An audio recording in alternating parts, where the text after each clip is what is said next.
and welcome back to Techtorial. In this video, we will present to you the second episode of Nearpod. We'll give you a brief introduction of each content options that could be used for your lesson plan.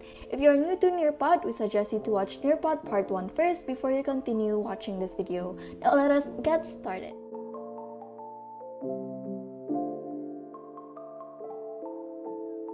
If you're wondering what content options Nearpod offers to add to your lesson plan, click on the plus button. A variety of content options ready for you to choose from will show up. The first one is slides. Once you click on slides, you will discover a lot of themes on the right side of the page. If you want to change the background, simply click on the background button on the bottom left and you can upload pictures from your local storage, Google Drive, and more. You can also customize the layouts by clicking on the button beside the background called Layout. There are 4 different layouts provided. The first one is 1 element, the second one is title plus 1 element, title plus 2 elements, and 4 elements.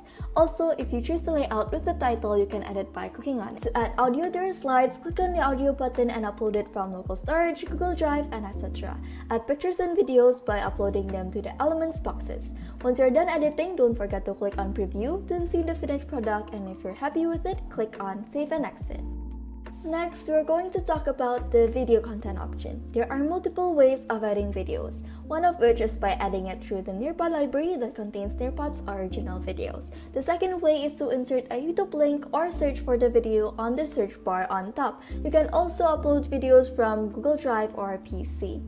Another content option Nearpod provides is web content. To use this feature, simply copy and paste a link to the space provided and click on save.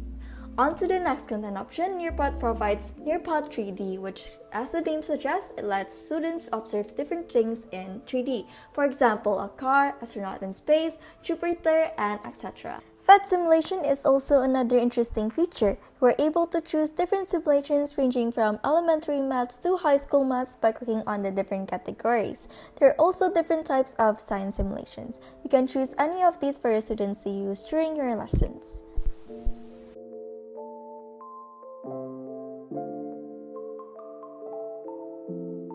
VR field trips let you see lots of places around the world from your computer, places like the Egypt's Great Pyramid, the Eiffel Tower, Capitol Hill, and etc. The view would be like you're using a VR headset. This is basically the same videos, but the videos are from BBC.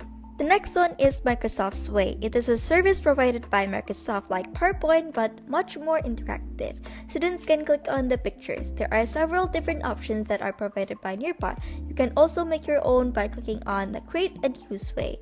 For this, however, you need to log in into your Microsoft account. Last but not least, let us talk about slideshows, audio, and PDF viewer. You can upload slideshows, audios, or PDF from your computer or from your Google Drive. This process is relatively simple and is similar for all 3.